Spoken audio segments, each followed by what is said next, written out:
Good afternoon दी। Good afternoon. कैसी हैं आप? बहुत सुंदर। अभी हम लोग देखिए क्या जा रहे हैं अभी। हम लोग जा रहे हैं रास्ते में, रोड पे।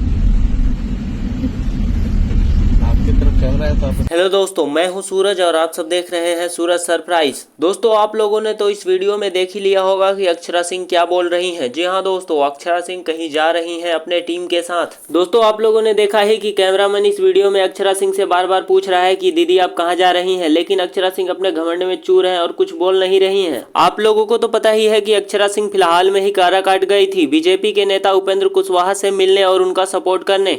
दोस्तों, आप लोगों को बता दूं कि अक्षरा सिंह हमेशा गर्म मूड में रहती हैं और इनका कई सारा वीडियो सोशल मीडिया पे वायरल भी हो जाता है। दोस्तों, आप लोगों को जानकारी के लिए बता दूं कि इनका एक वीडियो सोशल मीडिया पे काफी तेजी से वायरल हुआ था, जिसमें यह एक लड़के के साथ मस्ती करते हुए नजर आ रही थी। दोस्तों, अगर आप लोग अक्षरा सिंह के सच्चे फैंस हैं तो वीडियो को एक लाइक करके चैनल को सब्सक्राइब कर लीजिए।